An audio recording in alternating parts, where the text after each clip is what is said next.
Hey everyone, welcome to Mystic Journeys with HB and Derek tonight. Larry's on a hiatus. We don't know where he is. If you guys see him, let him know we're looking for him. No, I'm just kidding. He'll be back. I don't think he'll be here for today's episode, but he'll be back on with this episode, so he's okay. um, Today we're doing Larry's book, Way of Love. We have a short reading for that. I have a reading from it's a reading heavy episode today, but you guys are really gonna like this, I think. Reading from a cup of Zen, and then I have some reading that I prepared on purpose. What is purpose? Is it real? Do we construct it? How different religions and spirituality views of purpose, things like that. So I think it's a really important topic for us to cover. So we're going to get into the nitty gritty of purpose and what it is, what it means, or if it's even real. Um, and also, I have a really cool little short story called The Egg. Most of you guys here, I think, maybe have heard of this. Have you ever heard of this story called The Egg, or Derek? I'm not sure. I may have, but it's not ringing a bell right now. But it probably will once we Okay. start reading. Yeah, it's a philosophical idea. It's great. I don't want to spoil it. We'll get into it in a little while here. Nice. Appreciate you guys joining in. Make sure to hit the like and switch to all chat too, so you can make sure you can read everybody's comments. Say what's up to everybody. Greet everybody as you guys get in here. Give me just a couple seconds to pull this up, and we'll get into our reading. How you doing, Derek? By the way, you doing okay, man? Yeah, I'm doing good. Thank you. Thank you. You have a good Had a good day? day. Yeah, yeah, Jinx, yummy coke. Yeah, man, I had a pretty lazy day actually. Just kind of laid around. I took a nap for a little while and cleaned up a little bit, did some chores. I got some mycology stuff to do in a little bit. And one thing I'm glad you asked is I got my grit for my rock tumbler. I got a rock tumbler last week, so we're gonna tumble some rocks that we found and see what we can get out of it. I've never done it. It's a new experiment to me, but there's a 4-step grit process that the first process can take anywhere from a week to 4 weeks, and then each process after that can take about a week or so, give or take. Um, How long do you Constantly run it tumbling for? around. How long do you run it for? Say I again. have a. How long do you run it for? I Well, have that's what a I'm saying. cement So that right. I use. So it's anywhere from the first grit is 60 to 90 grit, and you run that from 1 week to 4 weeks constantly, day and night. It'll spin for 1 week to 4 weeks. Then every step after that, there's a 4-step grit process, and it gets finer and finer. You do it for like a week, give or take, constantly, all day. Yeah. Oh, Yeah. I have a cement mixer, and my son he's brought some cool rocks home from work, like on the creeks and stuff. Good And idea. it's a big machine, and we have rocks in there like this big, and they're just abrasive with each other. We run it for hours and hours, and they've gone smoother, but not polished. So Yeah. we're gonna find step. We need to figure something else out. Yeah, look on my Amazon, and there's a 4-step process, right? You use, I think, 2 ounces per pound of rock for this stuff, and each grind process will make it smoother and smoother. Again, I'm totally new to this. This is a new hobby for me, something I'm just now dipping my toes into. I'm really excited to get into it. But yeah, that's my knowledge so far, and I can give you that. I know it's true. Each step is a finer and finer process. It's like little grit, basically, like shavings of metal, essentially. Um, I forget titanium oxide or something. I forget what the actual chemical of it is, or metal rather. But yeah, even no, it's aluminum oxide is the last one. Okay. Anyway, anyway, I'll check it yeah, it's a out. 4-step process. Yeah, I'm sure you could buy it, and then it would probably take you like a little cup of it and just pour it in there with it, and then it should grind it all down, make it look real nice. Yeah, it's an experiment. We'll learn together, brother. You got some pretty big rocks. I'm thinking about doing some that are maybe like this big at the biggest, and some really smaller ones like that. So, I can Oh, hold 6 pounds total. I got 2 drums that can hold 3 pounds of rock. nice. So, yeah, I'm excited. Thank you all for joining in. We got Oreo, we got Sam, we got Sam, we got Sam, we got Sam, we got Sam. Ray, what's up? Mello, cheers. Cheers, guys. Thank you for being here. David, man, you're going to like today's episode. It's something that me and Magic have talked about, boy, for years at this point. The concept of purpose and what it really is. So let's get into the way back reading for today. You know what? See, it's like the more I think about this, it's like I just want to save this for Nerdy because I hate him not being here to be able to read his own thing. Maybe we'll just save this, guys.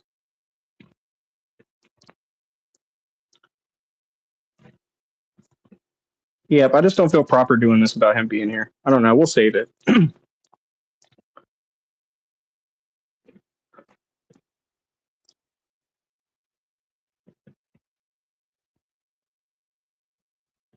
We have what, the way back Wednesday. Yes, sir. So I mean, we could do it then too. Yep. Have both. Because I looked You at, got a pretty. he sent the pictures of it. And for me, that'd be I'd be like this with my phone trying to read, Yeah. So We'll just wait for him to get here. Because I like for him to be able to discuss the ideas too. And if not, it's like he kind of misses out on being able to talk about it. We have a really full episode of reading today anyway, so let's just roll with it. Let me start with just a couple in here then. This is a great story. It's the story of the fisherman.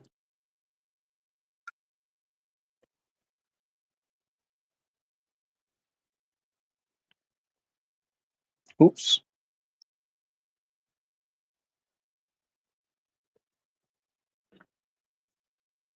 Find where it's here.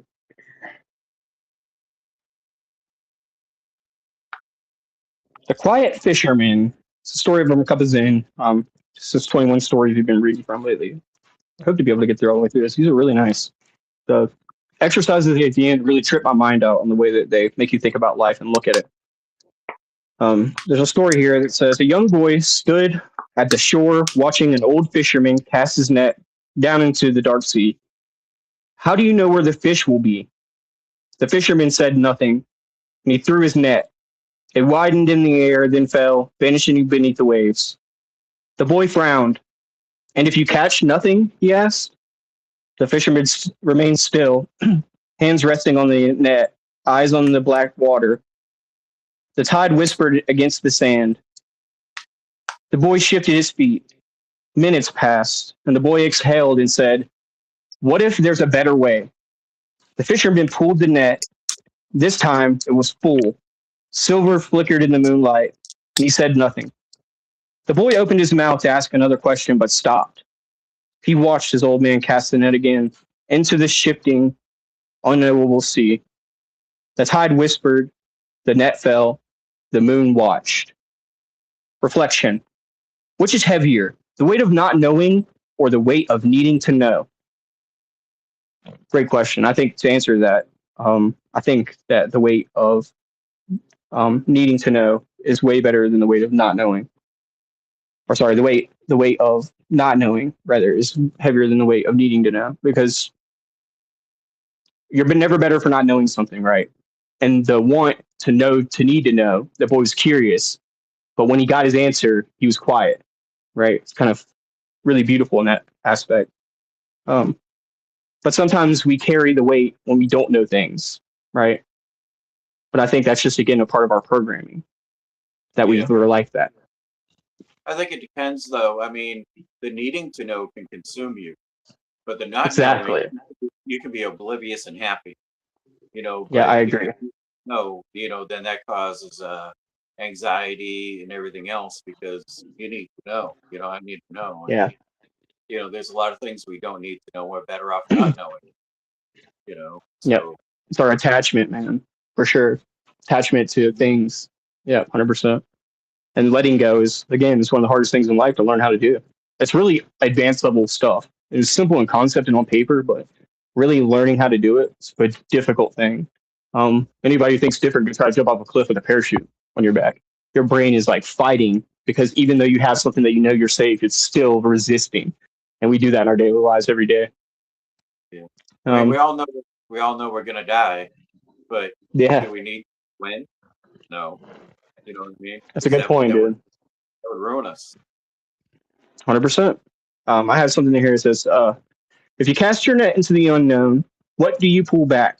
Do you pull back in truth? Do you pull in truth or illusion, or only the movement of the water? And this is the idea of karma yoga that I talk about so often, the idea of the boomerang of kindness that I kind of coined whenever I had my first psychedelic experience. You do something with the intention of not getting anything in return, but with just being kind and doing good. You throw it out in the universe and see what happens. And sometimes you'd be surprised what comes back with just being kind and doing kind. And sometimes it's not things that you get back. Sometimes it's feelings and emotions and perspectives, right? Learning. And that's sometimes the most important things that you get out of this. And that's definitely what that, for me, whenever I cast my net into the unknown, that's what I pull back. Curiosity, um, karma yoga, the act of doing things in the name of the divine or spirituality, just for the name of good, for the name of purpose, really. And we'll get into that. And what about you, Derek? Whenever you cast your net into the unknown, what do you pull back? Do you pull in truth, illusion, or the movement of the water? The movement of the water, because like you're saying, I don't do it for, um, to be recognized. I Reward. do. It makes me feel good. So I mean, to say that I don't do it for nothing is kind of a lie, because I do it when it makes me feel good. I get something out of it. Yes, brother. I don't need the person to thank me and appreciate me or anything like that. It's giving or whatever is something that I enjoy. So I mean, Yeah, it's up man. to someone else to block me from giving a blessing or anything like that. But sometimes we get in our own way and we block our blessings because of pride and things like that. But then there's the people that can't give without setting up a camera and filming the whole transaction, and that's what it becomes, is a transaction. It's not a gift, it's a transaction. So I think when you're Well said, giving, man. no strings, and you're doing it because it makes you feel good and you're helping someone else, whatever it is. If you're um, helping someone on the side of the road, it doesn't have to be money, just kindness, compliments, anything like that, giving. Knowledge. Yeah. Mhm. Just some time together. Yeah, that's always great too. Derek, beautiful. As always, man, you're speaking my thoughts. You're literally taking the words literally out of my mouth. This is what I wanted to mention today. That somebody had said this, that kindness is a little bit selfish, right? In a way, because of what you just explained. Because when I do something kind, it's not for nothing, right? It's for, I get a little bit of a good feeling out of doing that. It makes me feel better than if I hate or if I'm evil or yell or fight or argue, right? Naturally, it Yeah. makes me feel better. There's like an inclined evolutionary benefit to being feeling good when you do the kind things, right? It's part of the tribe. It builds sense of community and friendships and relationships in general, right? This is super important to have. But I do think it's important to be aware that you're not just doing things because it's the good thing to do. So it's important to practice just doing things for it to be the good thing. And doing things, like you said, by doing them and not being seen for it, great ways to, you don't have to let people know you're helping them. Do something kind, like pay for somebody's meal and walk away so they never see you or know who you are. Like that's the best way to do it. And that's kind of practicing our karma yoga, because we're not getting anything out of it. We're disconnected from it immediately after we do it. We let it go. It's like it builds a life of its own at that point, right? You gave it the power to go off and do whatever it does. And there's a commercial, I believe it's like some auto insurance commercial or whatever, but there's a commercial is that where people are like holding doors open for people, and then somebody sees, oh wow, that's a nice thing you did. And then somebody walks by and they drop their stuff, and because they saw that person hold that door open for them, they're like, well, let me stop by and help you out. Like, let me be kind too. It's like that shit Mhm. spreads throughout the universe farther than we ever get to see. It's the boomerang of good intentions, man. Yeah. Yep. Yeah. And I think if Yeah. you're having Not a only bad day and then you see an opportunity to help someone else, whatever it is, like changing a flat or jumping a battery or whatever, that that's going to improve your mood, because yes. you got someone else out of a situation, and you might be in a situation that you think there's no hope for, and you're Yes, feeling man. whatever, getting that good Exactly my feeling point. and building that momentum. And then they grow up and they're like, you know what? Somebody helped me out of that bad situation whenever I was younger, and they really like gave me an opportunity. Without them, I'd be nothing. So let me try to do that for other people to see how many people I can do that for, and hopefully that gives them inspiration too. Shannon says it right here. A lot of people don't want help like that too. That's the important thing, especially if we're talking about during Men's Mental Health Month for the month of June. You got to ask for help. It's really a hard thing to do, but people are so quick to ridicule, and that's the other flip side of the coin. Is like, make sure you're not ridiculing people, man. Make sure you're being impeccable with your word, because karma will jump back on you too. Whatever you don't give, you know, or whatever you do give will come back to you. But whatever you don't give won't come to you, like love. And if you're not Yeah. giving it, you're not going to get it. But what if you give hate? You're going to get it. Your life will become that. But that no Here's a couple expectation. visual. That's the thing, man. Really hard one. I practiced something me and her were talking about the other day. It's the two that we struggle with the most, right? Like being impeccable with the words, do what you say. It's pretty easy for the most part. Always doing your best. It's easy, but not making assumptions and not taking things personally. It's hard. Sometimes, even if we're doing our best to not do it, we're still struggling at it. Yeah. Here's some visual exercise for us. Drop a pebble into water and watch the ripples fade. What remains? Write a question in sand. Wait for the wind and read what is left. Stand in the wind, feel it touch you, and can you catch it?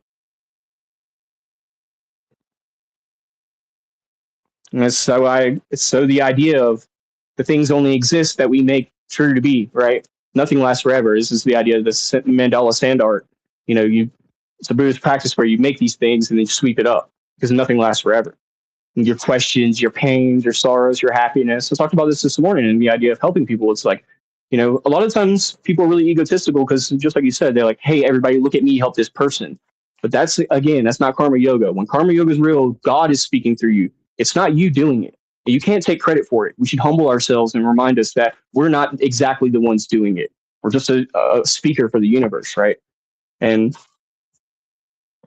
whenever it's hard for me to explain this because earlier we were having a conversation about this, but when you're trying to help people and you're doing it with your karma yoga, you have to not expect anything in return. So that means speaking through God and not taking credit for your things and whenever, holding that against people whenever they do something kind for you, like, hey, I did that kind thing for you. Remember that?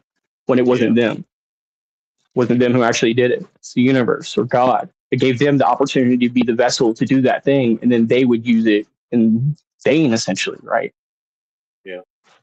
Yeah, 100%. There's a story in one of my favorite books is A Course in Miracles.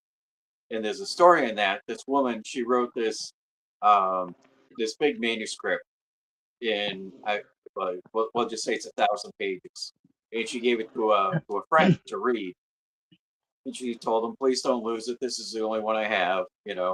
Well, then he goes and leaves it in an auditorium, and he tells her, he says, I lost it, I left it behind. And he was so scared and freaking out and everything, and she was like, well, let's just go see if it's still there. No dramatic, no drama, nothing, and because that wouldn't change the situation if it was there or it wasn't, if she freaked out. Yeah. So I mean, that's definitely that practice there. Practice, so man. Back there and it was there, so she didn't have to get all dramatic, call him irresponsible or anything like that. Yes, sir. I mean, which it was a little irresponsible, but yes, sir. She didn't freak out, but sometimes and worked out okay. Definitely. When we look back at moments like that, we're like, hindsight's 2020, right? We see so clear. Maybe I shouldn't have been so worried. I remind myself about that when I worry. Yeah. I want to share a little clip here before I read this story. This is a beautiful clip I saw today that really encompasses what I'm trying to get in here too. They said you can't make it. They said you were going to give up. And I'm here to make sure you don't give up. We going to eat their food and we going to get strong and we going to beat this, okay? Yeah. All right, here we go. Open up. Here we go. There you go, boy. Okay, all right. Go ahead. You're doing real good. You're doing real good. All right, get you a little bit. There you go. Swallow that. Swallow the food. Wash it on down. There you go. You're doing good, boy. Boy, you gonna be 96 years old. I ain't never met nobody that old. How you do it? How you do that? Have something to live for. Amen. Have something to live for. Yeah. Amen. Amen. He said, have something to live for. And that's what kept him alive. And there's videos of him now. He's walking around. He's doing fine. He's doing great. And it speaks so much about what I've been talking about. One of the biggest things of purpose, the backbones of purpose, is community, right? Social, being social. Talk about this in my idea of the triangle. You have the mental, physical, and social triangle that builds up. And if you lose one of those legs, then you're just stuck with unbalanced triangle. And being social, this is why it's so important. It gives us purpose in life, helps us push through in the hardest of times when we feel like we can't get another day in. And that's a prime example of what happens when just somebody reaches out and is like, you know what, I'm going to help you and do it out of my karma yoga. Do it out of, I don't care if I get anything out of this. I don't care if it doesn't go the way that I planned on it. It's still an opportunity and a lesson. Yep. So let me read this quick story. This is a story of The Egg. It's by Andy Weir. You were on your way home when you died. It was a car accident. Nothing particularly remarkable, but fatal nonetheless. You left behind a wife, 2 children. It was a painless death, and the EMTs tried their best to save you, but to no avail. Your body was so utterly shattered, you were better off, trust me. And that's when you met me. What happened? You asked. Where am I? You died, I said matter-of-factly. No pointing and menacing words. No point in menacing words. There was a truck, and it was skidding. Yep, I said. And I died? Yep, but don't feel bad about it. Everyone dies, I said. You looked around, and there was nothingness. Just you and me. Oh, this shit's hard to read. What is this place, you asked? Is this the afterlife? More or less, I said. Are you God? You asked. Yep, I replied. I'm God. My kids? My wife? You said. What about them? Will they be all right? That's what I like to see, I said. You just died and your main concern is for your family. That's good stuff right there. You looked at me with fascination. To you, I didn't look like God. I just looked like some man or possibly a woman. Some vague authority figure, maybe. More of a grammar school teacher than an almighty. Don't worry, I said. They'll be fine. Your kids will remember you as perfect in every word or every way. They didn't have time to grow contempt for you. Your wife will cry on the outside, but secretly will be secretly relieved. To be fair, your marriage was falling apart. If it's any consolation, she'll feel very guilty for feeling relieved. Oh, you said. So what happens now? Do I go to heaven or hell or something? Neither, I said. You'll be reincarnated. Ah, you said. So the Hindus were right. All religions were right in their own way, I said. Walk with me. You followed along as we strode through the void. Where are we going? Nowhere in particular, I said. It's just nice to walk while we talk. So what's the point then, you asked? When I get reborn, I'll just be a blank slate, right? A baby? So all my experiences and everything I did in this life won't even matter? Not so, I said.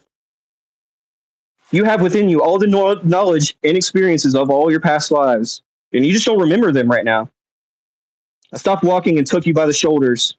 Your soul is more magnificent and beautiful and gigantic than you could possibly imagine. As a human mind can only contain a fraction of what you are. It's like sticking it's like sticking yourself, sorry, my bad. It is like sticking your finger in a glass of water to see if there's any hot or if it's hot or cold. You can put a tiny part of yourself in the vessel, but whenever you bring it back out, you've gained all the experiences that it's had. You've been in a human for the last 48 years, so you haven't stretched out yet and felt the rest of your immense consciousness. If we hung out there for long enough, you'd start remembering everything. But there's no point in doing that between each life. How many lives have I been reincarnated in? Oh, lots and lots.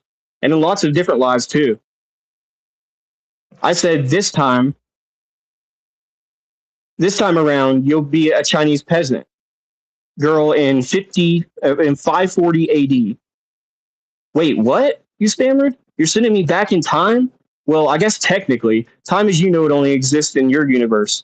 And things are different from where I come from. Where you come from, you said? Oh, sure, I explained. I come from somewhere else. And there are others like me. I know you'll want to know what it's like there, but honestly, you wouldn't even understand.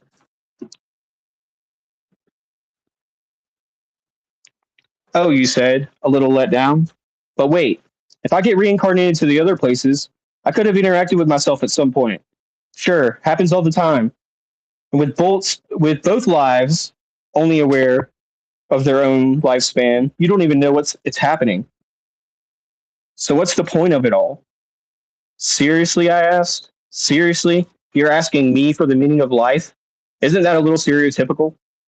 Well, it's a reasonable question, you persisted. I looked you in the eye.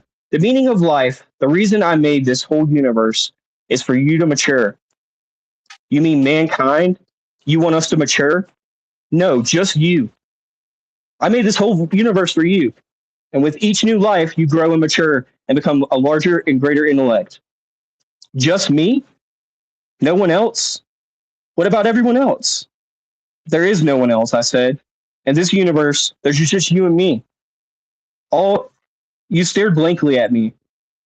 But all the people on Earth. All you. Different incarnations of you. Wait, I'm everyone? Now you're getting it, I said. With a congratulatory slap on the back. I'm every human being who ever lived. Or will ever live, yes. I'm Abraham Lincoln, and you're John Wilkes Booth too, I added. I'm Hitler, you said appalled, and the millions he killed. I'm Jesus, and you're everyone who followed him. You fell silent. Every time you victimized someone, I said, you weren't victimizing yourself. You were victimizing yourself. Every act of kindness you've ever done, you've done to yourself. And every happy or sad moment you've ever experienced by any human was all or will ever be experienced through you. You thought for a long time, why, you asked? Why do all this? Because someday you will become like me, and because that's what you are. You are one of a kind. You're my child. Whoa, you said, Incredius. You mean I'm God? No, not yet. You're a fetus. You're still growing. Once you've lived every human life throughout all of time, you will still have grown enough to be born. So the whole universe, you said, is just an egg, I answered. Now it's time for you to move on to your next life, and I sent you away.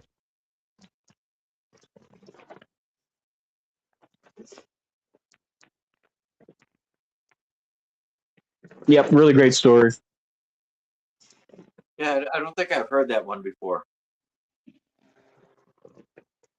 There's a video on YouTube of it. I just didn't want to get a copyright because it's longer than our little minute will allow us. So I had to power through that one. It's a good reading for me. It's a good story for me because it kind of really encompasses like how I think about life, fully.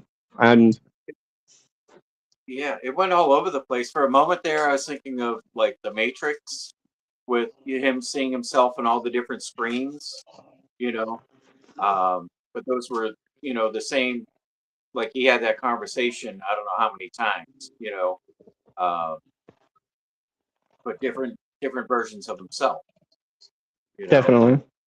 That's kind of like what that touched on for a minute there, but there was a lot there to unpack. And yeah, there's a lot to unpack. And then it went to some, you're reading, and then so. Like, what would you say to God if you met him? Do you think? What do you think you'd say to God whenever you met him? You think? What is the purpose of all this? Definitely, you have to ask about your friends and family, right? Coming out of this experience, you're like, oh, my friends, my family, what's wrong with them? What's happening to them?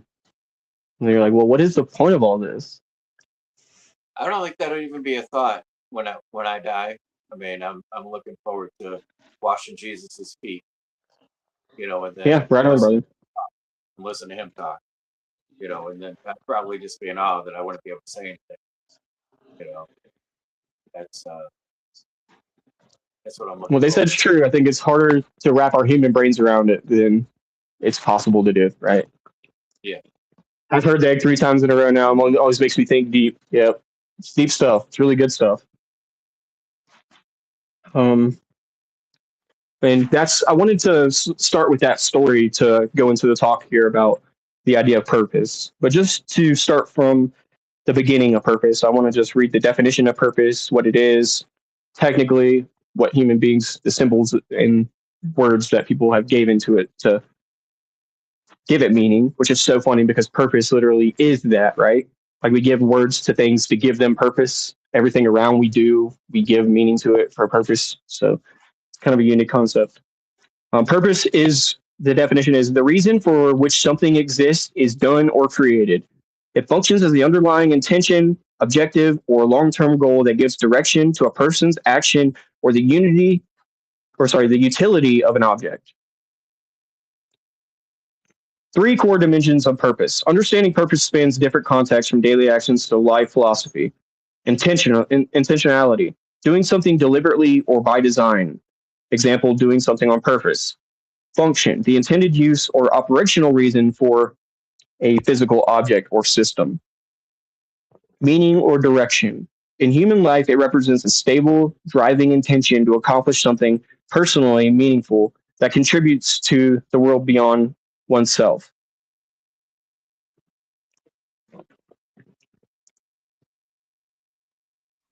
I remember we talked about this before, and we did there was an exercise.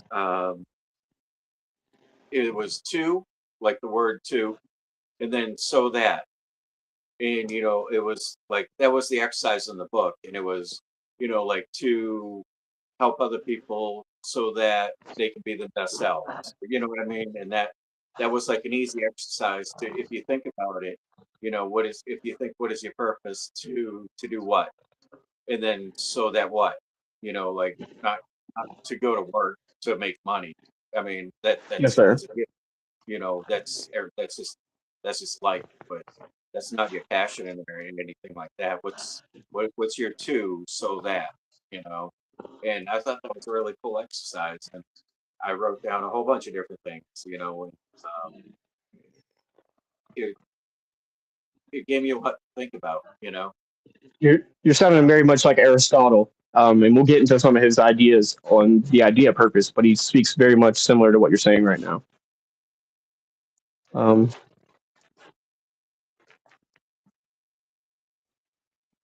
Let's see here. Psychological and physical benefits of purpose. Research into human purpose reveals significant psychological and physical impacts. Well-being. Purposeful individuals often report higher satisfaction and lower rates of depressive symptoms. Longevity. A sense of purpose is highly associated with better physical health and longer lifespans. Focus. It acts as an internal compass that helps prioritize goals and ignore distractions. Examples here are, my purpose is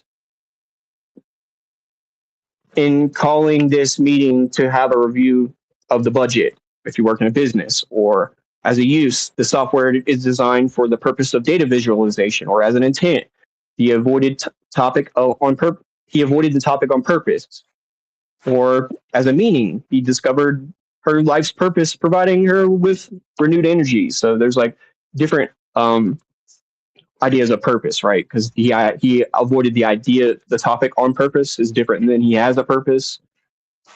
So yeah.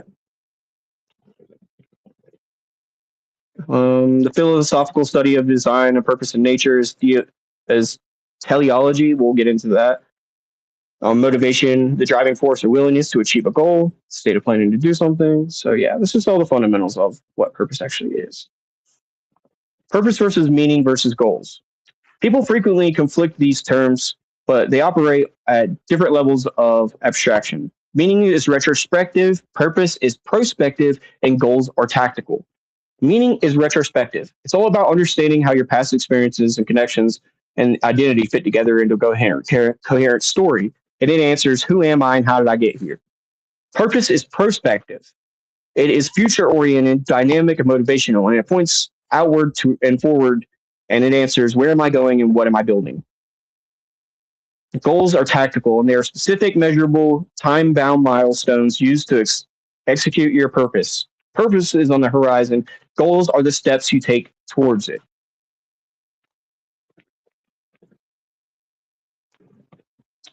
To help us narrow this down into something directly useful for you, let me help you where you can get to the next level. Do you want to look at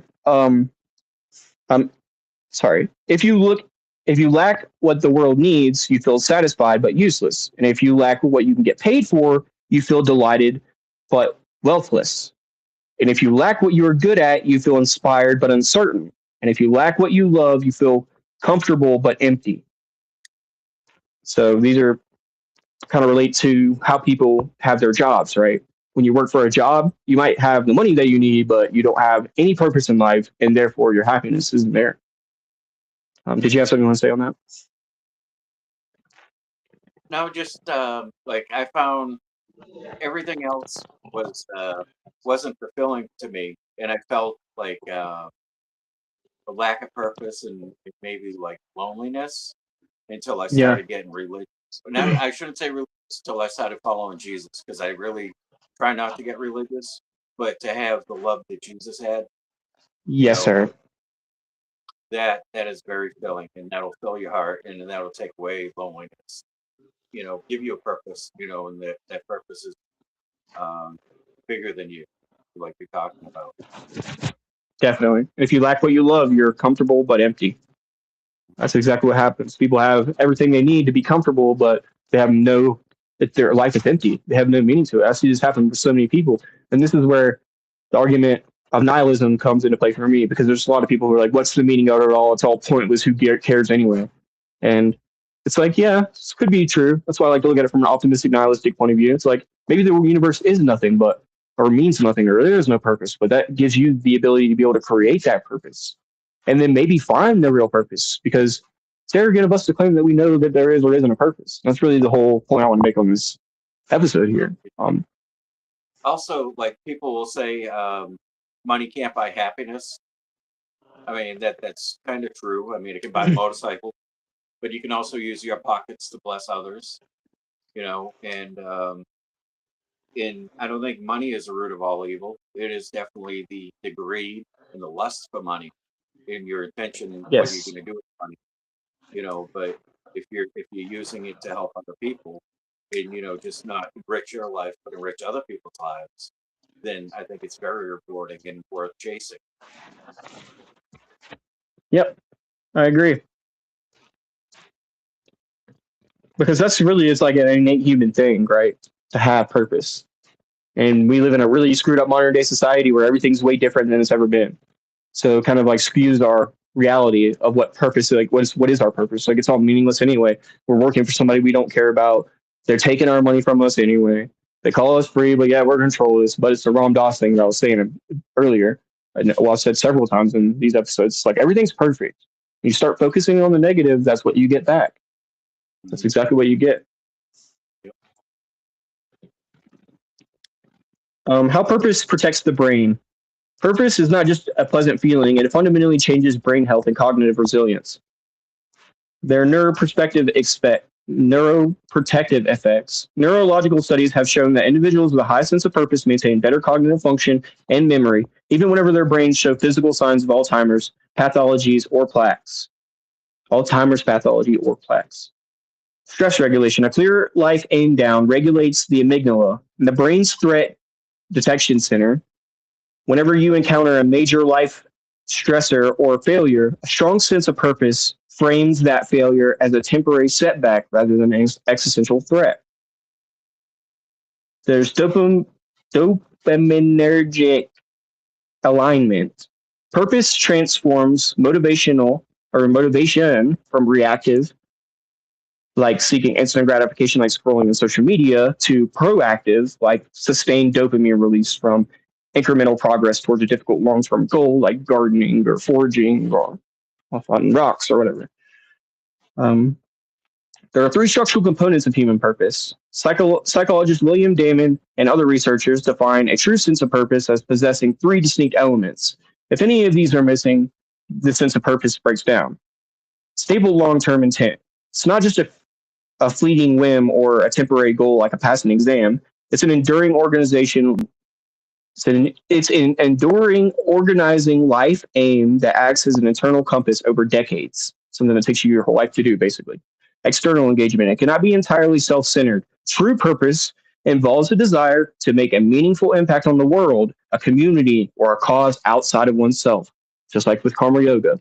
doing things without attachments to the results of it. Proactive action. It's not a passive dream or a philosophy. Purpose requires the active goal-directed behavior and doing concrete things in the present to move towards that future aim. Yeah.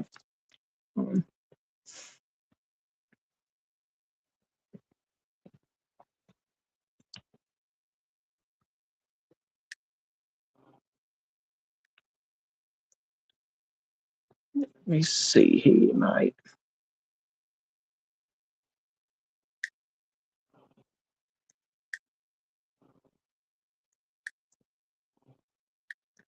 Are you familiar with nihilism at all?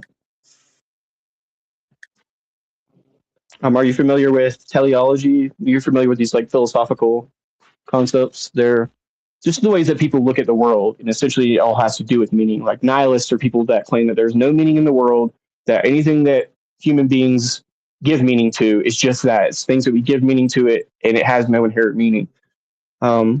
And there are people that are called optimistic nihilists who believe that maybe there is no inherent meaning, but it's still a crazy coincidence that we got here to this point. So let's create meaning out of it.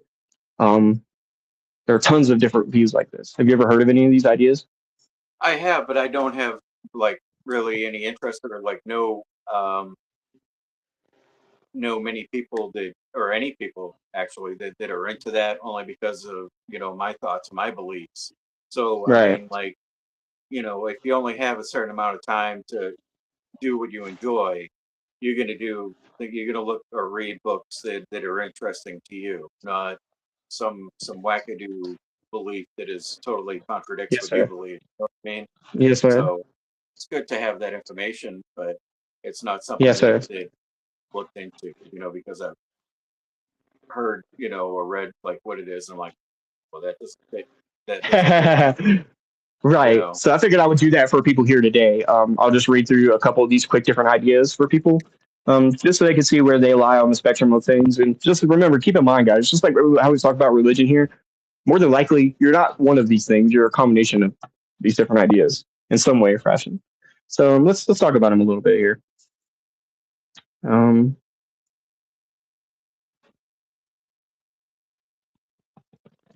There's teleology. It's the philosophical study of evidence, design, purpose, or goal directedness in nature, actions, or the cosmic history. The term originates from the Greek word telos, meaning end or aim or goal, and logos, meaning reason or study.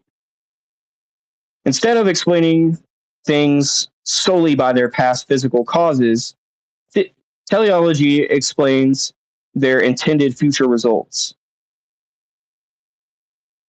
The concept of teleology has evolved through major philosophical milestones. And this is kind of what you're speaking about here. Aristotle's four causes. Aristotle agreed that understanding anything requires knowing its four causes. And the most crucial was the final cause, or the causa finalis, which is the ultimate purpose or function for which a thing exists. For example, the final cause of an acorn is to become an oak tree. The teleological argument, also known as the argument from design, this perspective uses teleology to argue for the existence of God. Thinkers like William Paley famously claimed that just as a complex watch implies a watchmaker, the complex design of nature implies a cosmic creator. Kant shifted theology or teleology from an objective fact of nature to a regulatory principle of human judgment. And he argued that while we cannot prove nature has a conscious intent, the human mind cannot help but view living organisms as if it were designed for a purpose. This is the argument that I always make for the idea of purpose, is that every human being will try to personify everything. You see it in nature. Oh my gosh, my dog has a heart and soul like a human, or I can see this flower. It's like living and talking to me. It's like we try to personify everything. And nothing's like a human being. That's what makes us creative and unique, right? That would be like trying to explain everything, compare it to a dolphin or compare it to a different animal. It's like super arrogant. Everything's different. What do you think about that? This is what you were speaking about Aristotle's idea of, you know, things. The final idea of a thought has to be what are we doing here? What are we trying to accomplish? You know, what are we doing this for? What's our purpose? or intent. I think, we have, this is our first time here, or my first time anyways, that we know of. So it's just, Yes, sir. we're going to make mistakes, but, we got to do our Yeah. best. And, Yeah. and Never give up. yeah, never give up. Yep, 100%. Yeah, and that helps us. That's what the purpose is all about. It adds that one final thing in it, right? Because if not, if you're saying all these things like do your best and be impeccable with your people, are like, what is the point? Why are we doing this? What are you getting out of this? They're not seeing the light we see because we've walked this path. Yeah. You know what I mean? They have to have something that is purpose, right? And this is why I figured this is such an important topic, because I feel like it's almost the sixth agreement. If Nerdy was talking about the zero agreement as awareness, well, the sixth agreement has to be purpose, right? I talk about this idea with the 5 Ps: peace, positivity, patience, perspective, and purpose. Because purpose is so important, man. It gives us something to live for, fight for another day. Yep, 100%, just like that gentleman in that video.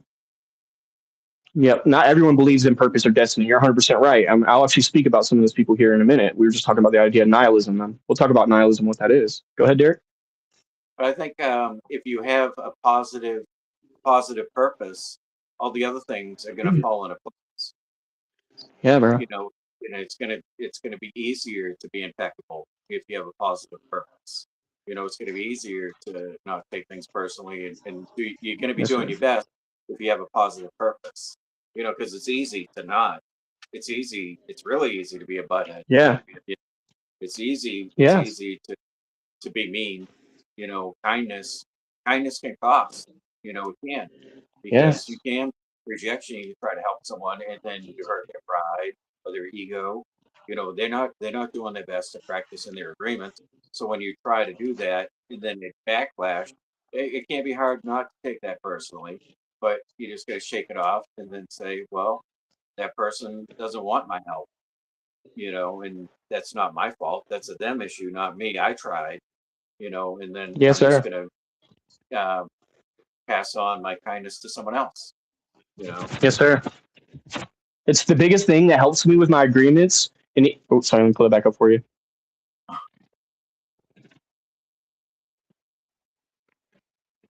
Yep.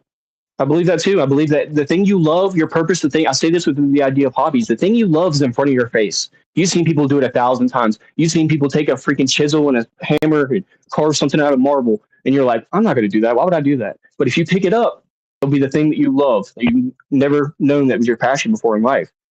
And what helps me most with the 4 agreements is I think about my friends. I'm like, dang, if they saw me doing this right now, like not being impeccable with my word, as much as I talk about it, I'd make them feel bad. And that's my purpose. It gives me, like you said, the ability, my purpose helps me practice my agreements more effectively, more efficiently.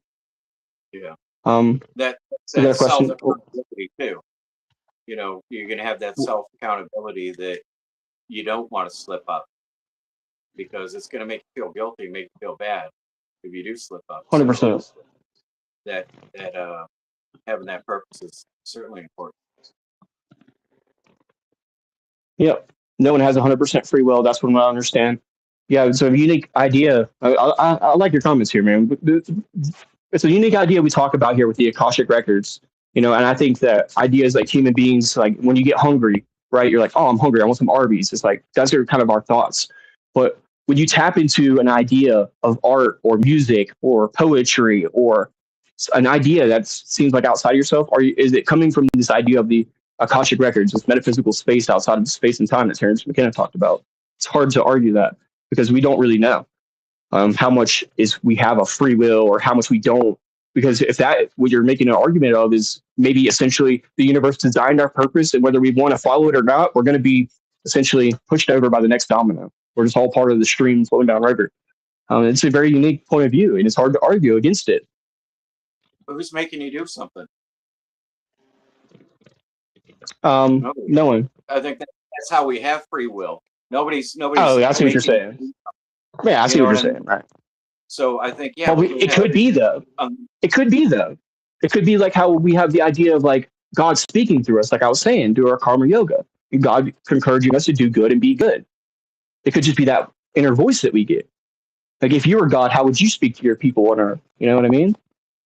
But do you think Jeffrey Dahmer had that inner voice? I don't think so. Yeah, it's He just unique, dude. It is what a he unique wanted. perspective because it's like, why would God do that? Why would he create somebody like that? And, the argument is that he would create somebody like that so we can learn not to be like that. But yeah, at the same time, we have to go through these things where we, like, maybe our kid was one of the ones who got hurt by him. It's like such a difficult thing to talk about, man. It really is. Because you're But I essentially think doing what you're. I think we do have unlimited free will that we can do anything. I mean, like they say, if you try to bite someone, you wouldn't be able to bite like all the way through. You wouldn't be able to bite a chunk of someone's arm off. There's something built in us that stops us from like going complete animal, even though our teeth would have the ability. But there's something built in like that. I don't know. Maybe in blind rage it would be possible, but I think Yeah. that is real. But aside from like that's the only instance that I can think of. But I think other than that, we totally have free will. I could um, go jump in the car and go 100 miles an hour right now. There's nothing stopping me from that, or whatever. Yeah. Uh, Right. It's an interesting question, man. It's an interesting question. I feel like we do have a lot of free will. Like, I feel like you have the option to lay down and give up and die or get addicted to drugs or whatever you feel like in your life. But I feel like there's more to life than that, and it rewards us whenever we are heroes and we push through, like that older gentleman we just watched. And they mentioned very similar thing here in the end of this story. It says here that, wait, I'm everyone? Now you're getting it, I said with a congratulatory slap on the back. I'm every human being who ever lived or ever will live, yes. I'm Abraham Lincoln and you're John Wilkes Booth too, I added. I'm Hitler, you said appalled, and you're millions that he killed too. I'm Jesus, and you're everyone that followed him. Really beautiful concept, dude. I read that, what Ram Dass was reading. It's a poem from I forget who, but, I'm the merchant who sells guns to the pirate. Meanwhile, the pirate is the one raping the girl. Meanwhile, I'm all of these people. I'm everyone. I'm all of these different people. The people causing the pain and the people receiving the pain. And that's a beautiful way to look at life because you start to have way more empathy for people. So instead of looking at it from, well, don't fucking act like that to me, or don't treat me like that, or don't say that to me, you start to have an understanding and go, this person just hasn't gotten it yet. They haven't they haven't figured it out quite yet. You talked about this earlier, or no, sorry, actually it was Mello who said this. You got to meet people where they are sometimes. You have to. Sometimes people aren't quite healed. You got to meet them where they are. Just like with a kid, right? A kid hits you, you're like, oh well, it's a kid, bro. Like he's got to learn. He's got a lot of growing up to do and stuff. Well, some people are giant kids, and they have to learn how to grow, and you got to give them that space to grow. You don't have to tolerate it, and you don't have to be near it, but you definitely have to let them. You got to let them grow. Yeah. Because they're you at the end of the day. Shows a lot of, speaks a lot to empathy. I'm about to get wrapped up with this here in just a couple minutes, you guys. I think it's a really important topic, so I wanted to make sure I follow through on this. But after the show, we do Minecraft Mondays. We switched over movie night Mondays to Minecraft Mondays and watch along Wednesdays.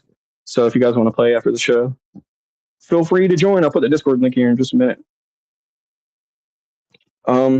Teleology versus mechanism, and we'll get into nihilism here and finish this up. But modern science largely replaces teleology with mechanism during the scientific revolution. Mechanism explains the phenomenon through efficient causes, the physical step-by-step actions which pushes an event forward, i.e. gravity pulling a rock downwards. So this is all more based in science.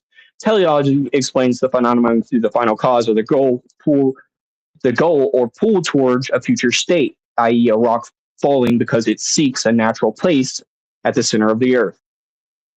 So, modern applications and teleonomy. While physical sciences reject teleonomy, modified versions exist in modern fields.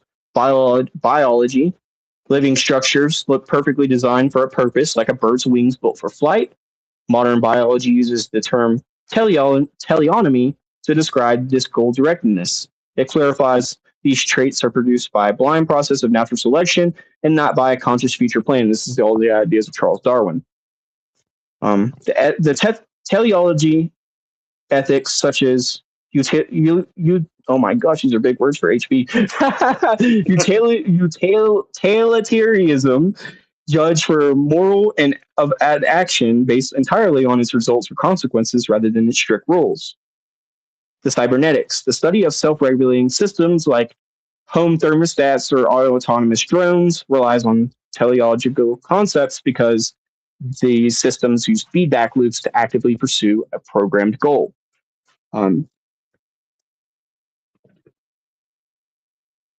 Aristotle's four causes. So we talked about the final four causes. Let's talk about all the four causes real fast. Aristotle argued that to truly know or explain anything, you must understand how its four distinct types of causes. He used the explanation of a bronze statue to illustrate his framework. Material cause, the physical substance out of which something is made. Example, the bronze statue, the bronze of the statue, or the wood of the table. Formal cause, the design, the shape, the pattern, how it looks, the blueprint of the thing. Example, the shape of the statue, flat top legs.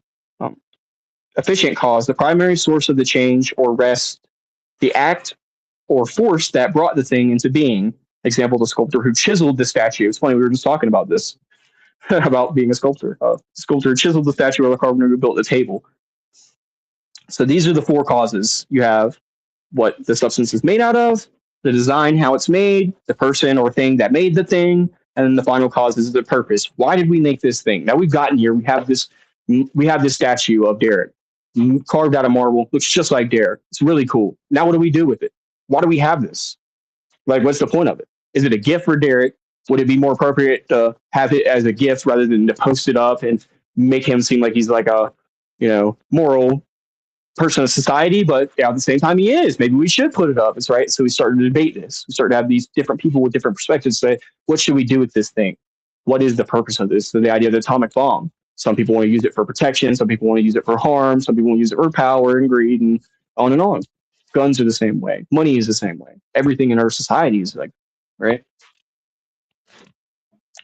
And I think to get to purpose, we need to know how we started there. Because sometimes you catch yourself, you're halfway through a project, you're like, then the question comes, like, what are we doing this for? Like, you didn't even think about it at first. Because you very rarely start with, why are we doing this? Sometimes you do, but then at the end of the day, you have to be like, I tried to. I was creating Zeta, for example, prime example. I wanted to know why am I doing this? Is it for, do I want to be the best person at this? Is it for clout? Is it for fame? Or is it for safety? Am I trying to be the one that's better for safety reasons? Or am I trying to be the one that's better for just quality purposes? Or why am I trying to do this? What's the purpose of me doing this? And I just sit there and contemplate and think in my head about all the different reasons and how strong each reason was for me wanting to do this whole thing, right? And start to craft it. But it kind of came first before the product even started to be made, before the idea even first happened, right? Do you do that a lot in your life, would you say? I do. Yeah. Why the hell am I doing this when I get it started, Cheers, Sammy. Sometimes I do put the cart before the horse, Right, good saying, dude. Start something, and then I'll be like, no. Gotta reel this in. I reel it back in, because it's not fitting. If it doesn't feel right, then why keep going? You know what I mean? Yeah. But yeah, I talked about that on Riffin. Have those conversations with yourself. Is this the right thing to do? Am I heading in the right direction? Is this going to bring me where I want to go? And yes, sir. Is it going to harm anyone else? Is it going to harm me? There's all kinds of different questions. Is it going to benefit other people, or does the benefit outweigh? Very Aristotle of you, bro. Yeah. So. Yeah. Yeah, I think it's very important. 100%. Our decisions and our thoughts can change the trajectory of our lives, and having just the wrong decision and running with it. The wrong intentions. Yeah. Yeah. Or sometimes the right intentions, but the wrong purpose. I Like, mean, what were you trying to get out of this, right? they do say the road to hell was paved with It good was intention. paved with good intentions. Man, I say that often. Yeah. 100%. I talked about this on Riffin though recently about how sometimes music is the same way as art. It's the same way as movie writing. It's the same way as writing a story. Sometimes I get halfway through a project, whether it's a song or an art project, and I'm realizing, oh, you know what? I put too much green in this picture. Like I'm not vibing with this. Now I have that debate in my head. Do I reel this back like you said, or do I push forward and keep trying to work this thing out, maybe get something good out of it? And that's the fun of it. That's where life starts to become like a game, a puzzle, like playing on the playground. Um, There was someone in the chat that was confusing free will with science fiction because they was saying like if you have free will, teleport to the sun or something. And yeah, we don't live in Star Trek, so we don't have time travel. There's no DeLorean outside. That's not free will. That's fiction. There's no teleporting. That's fiction. That's different than free will. Those things can't be confused. right. I mean, they're theories.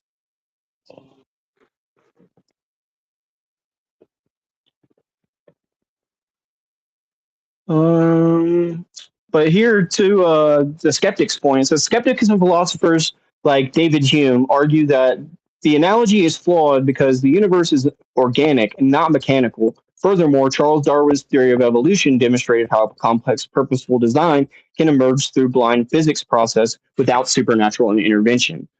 To me, I'm a holistic kind of person. I'm like, why can't it be both? And usually, like when you start to think about these concepts, they're not just black or white. They're usually a combination of both. We talk about this with Taoism, yin yang, the yin yang symbol. So a lot of times, like yeah, sure, life has a lot of biology that happens. Like a cell divides and creates a animal. Yeah, but how did that thing come about? Is the philosophical question. Like, where did this begin? Like, how did this get here? And that's where I start to think. I think it's a little bit of both. Yeah, 100%. Well, yeah, Well, right. Me and you, right? I don't Us. We did this. I don't subscribe to evolution only because we're not seeing evolution still happening. I mean, we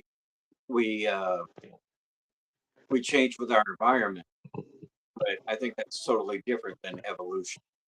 Like there's people that in parts of the world that they can dive, really deep because they're for generations their families have been fishermen, and that's what they do is they dive and they use spears to fish, and their bodies adapt and they have a expanded lung capacity. But people, there's not monkeys that are turning into people still or anything like that. You know what I mean? There's not people Right. crawling out of the ocean. There's not whales Well, this is changing. the idea of alien technology messing with human beings. And I think to your point, I think it's just hard for people to wrap their heads around. I think it's like the same way that people heard that the universe wasn't the center of the universe a long time ago, and they were like somebody was trying to explain to people like, hey, this is how it really works. And they were like, there's just no way that makes sense. God put us in the middle of the universe. Why would the sun be in the middle of the universe? It's like because it's so hard for us to wrap our brains around. And I have a great example of this. I was watching Neil deGrasse Tyson talk about this today that we share 20 to 25% DNA with bananas. Human beings do the same similar DNA structure as a banana, and that we have more in common with mushrooms than that mushrooms have in common with plants, right? Yeah. So this is like how people are able to track a gene, like a lineage and like a genius. How do we get from here to here to here to here? And whether it had intervention from an advanced civilization or whatever people want to theorize, this is like the progression of it in time. How people could follow it through is how we have 25% in common with a banana. I like to look at it that way. Personally, I like to look at God. He said God created everything that includes evolution. I like to kind of think about it that way a little bit. I'm willing to accept that God created evolution, but I'm not going to sit here and act like Adam and Eve is the end all be all. Okay. But I think that it is God's design, and it's like some things have such closeness. Just like if you're in the kitchen and you make cookies, all right, now you have cookie dough. Now you can add some brownie batter, and then you can have like blondies, or you can use that recipe to make something different, even though it's very close. You can have them. things that are The building close. blocks. Yeah. Yep. It's hard for me to understand. I talk about talking out of pocket. Look, I'm not an evolutionary biologist. I know nothing about nothing. I just watched a video on that today and was like, wow, that's interesting. That's what kind of guy I am. I'm a parrot. But I do know there are people out there that understand this in a deep way. And when they explain it to you, you're like, wow, this is really something that I believe that people are deeply looking into. And whether they're right or whether they're wrong, like people are trying to understand this in the most scientific and philosophical ways. Like it's the merging, the holistic view. It's like, yeah, there are people who are hardcore scientists and don't believe in God or evolution at all. And there are people who, or sorry, don't believe in God at all. And there are people who don't believe in evolution at all that believe in God. And then there's people who are like me, like I believe it's a combination of the two. But I don't know. Who knows? I believe none of us know. None of us have the right idea what's going on here. We're human beings. We're meant here to like breathe and eat and breed and stuff like that. We're not here to like wonder about the philosophical fabric of the world. With that being said, let's finish this up here by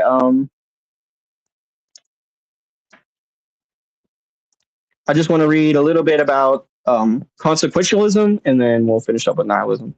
We're running kind of over here. So compares teleological ethics versus consequentialism. In ethics, teleological theories evaluate the morality of a human action based on the ultimate goal or end result it produces. This framework looks loosely at the goodness of an outcome or the fulfillment of natural human potential. For example, Aristotle's virtue ethics is teleological because it argues that human actions should aim for eudaimonia, or human flourishing, is what it's referred to as, the ultimate telos of the human life. So you should do things for the future people. Consequentialism, this is the most common type of modern form of teleological ethics, and it states that the moral rightness of an act depends entirely on its consciousness, and it does not look at the character of the person, but strictly at the math of the outcome. It's a little bit of what I was saying, honestly, but relating more to science. A prominent form of consequentialism founded by Jeremy Bentham and John Stuart Mill, it operates on it's called utilitarianism. Oh my gosh, I got that word right one day. It operates on the greatest happiness principle, asserting that most of the moral action is the one that maximizes pleasure and minimizes pain for the greatest number of people. And it does not look at the character, or sorry, I'm skipping here, reading over again. And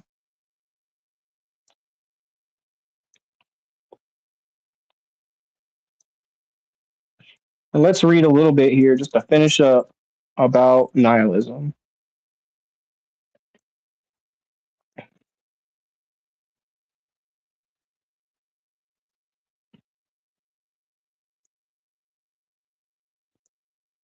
Idiocracy was a documentary. Okay. You said if it was or it was? No, I said it was. Yeah, I never heard of this. Nothing about Idiocracy in the American schools. So I said, yeah, that's Idiocracy is a documentary. That movie. Let's see where we're headed. Nihilism is the philosophical belief that life lacks inherent meaning or purpose or intrinsic value.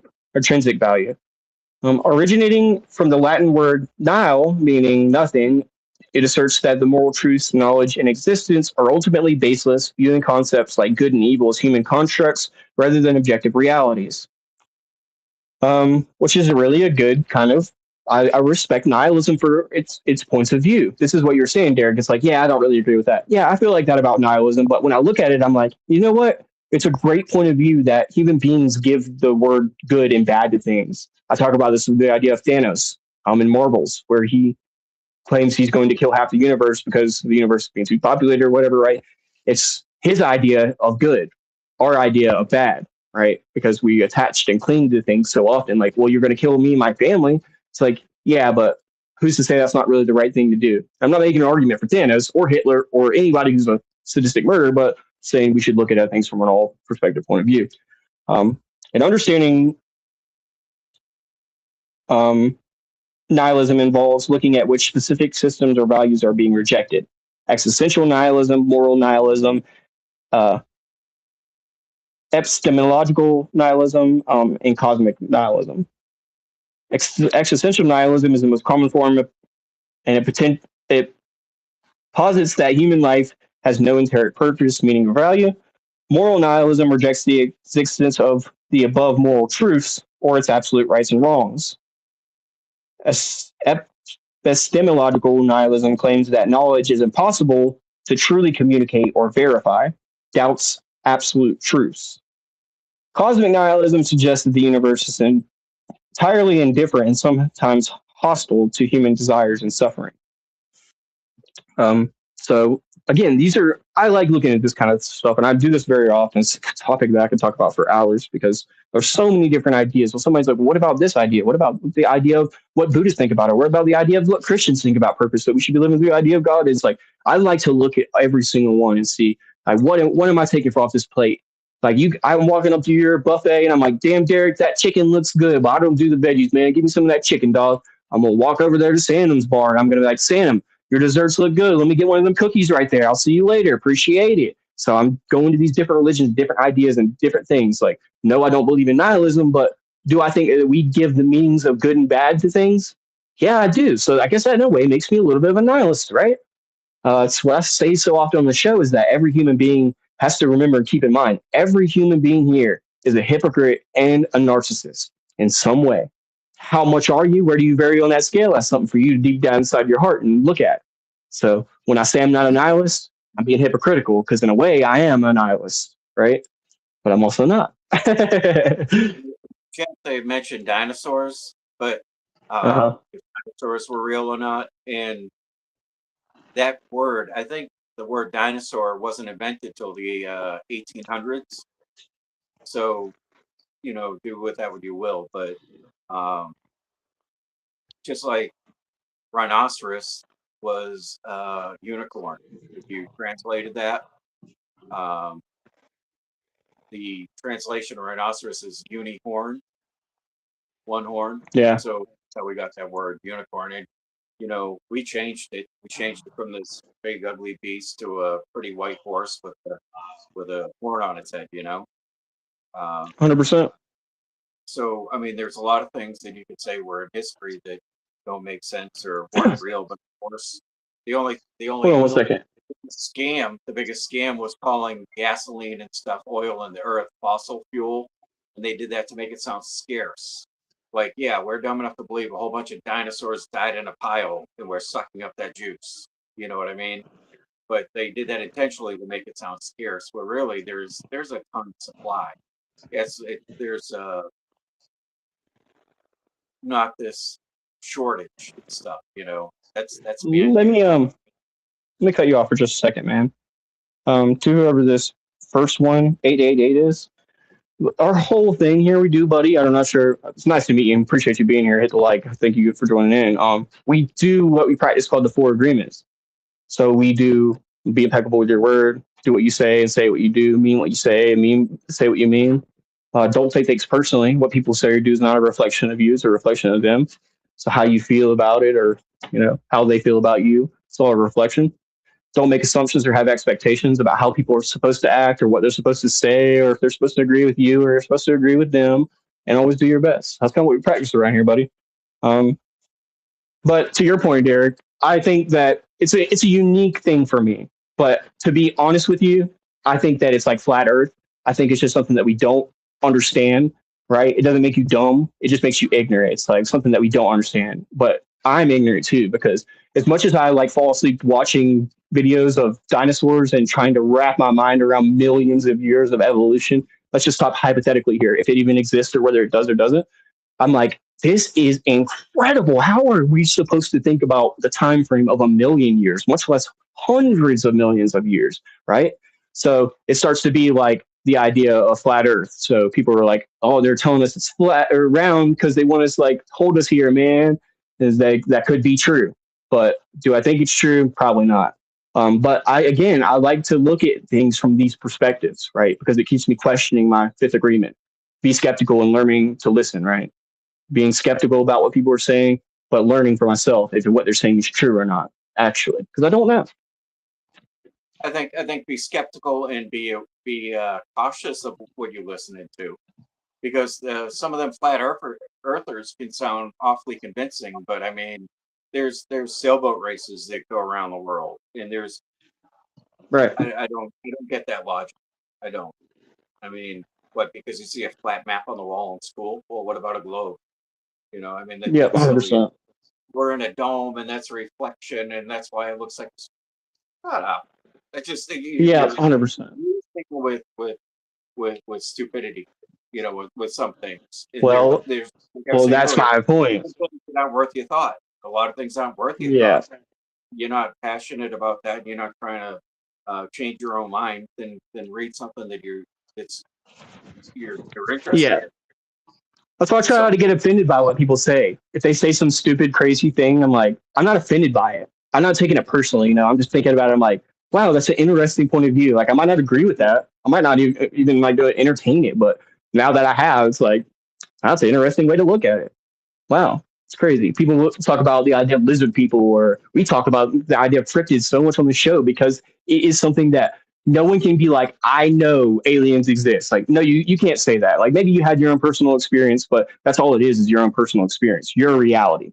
It doesn't prove in our reality that it exists, that Bigfoot exists, or that ghost exists, right? So it's something that nobody can confirm. So we all can talk about it however we want. We can theorize about it. Just like with religion, right? No one fucking knows. So we can talk all day long about maybe Satan really is our God. Maybe God isn't our God. Maybe there is no God. Maybe there is, just like nihilistic people say, maybe there's like nothing out there. When you die, it's just black and we disappear into the dust. Who knows, man? But I think they're really beneficial to look at it because it's all about the other P that I talk about, perspective.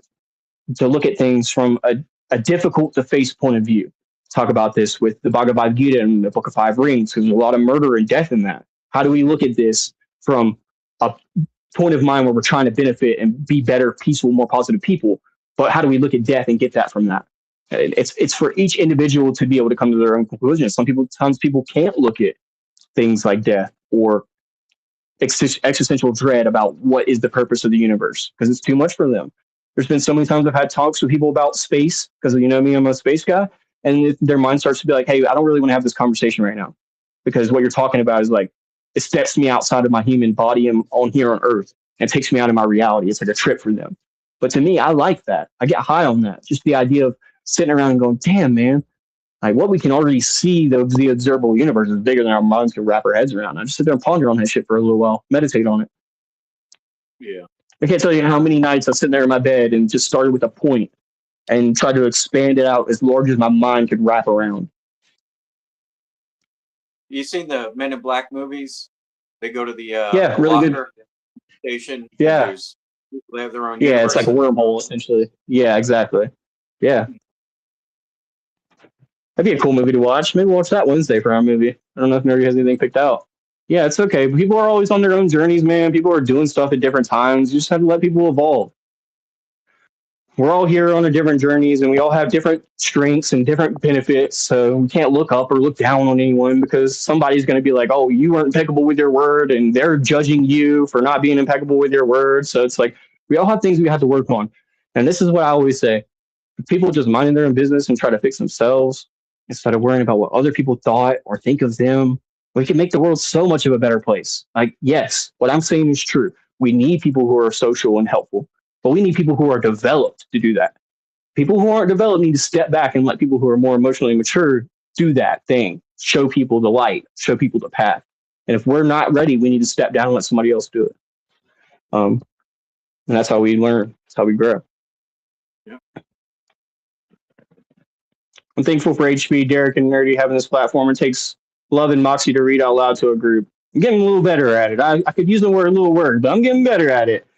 What I respect most is you're doing your best. I appreciate you a lot. Thank you so much, Ray. There's more. Yep. Choose kindness. Good stuff. Good stuff. Yeah.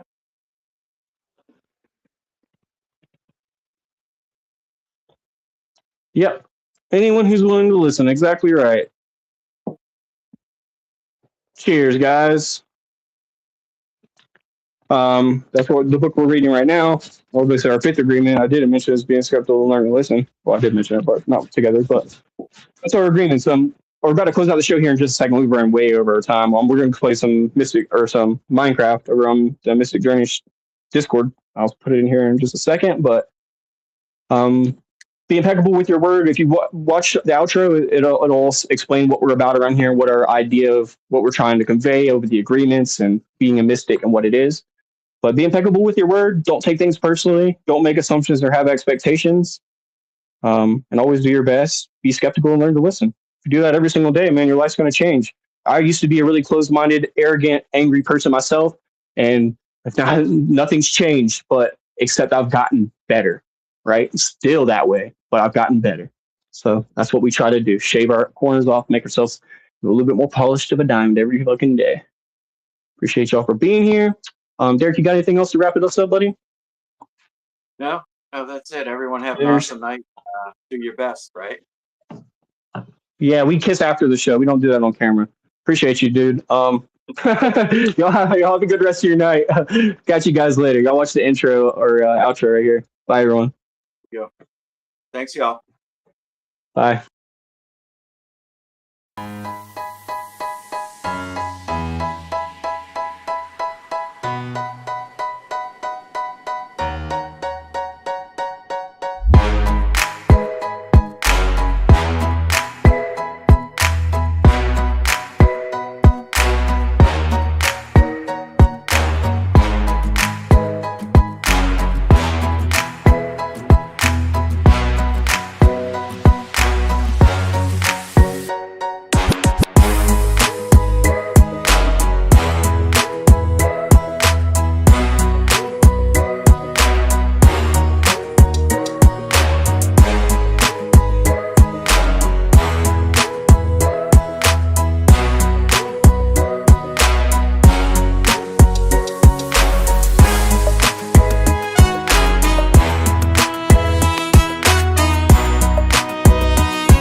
All right, everyone, have a good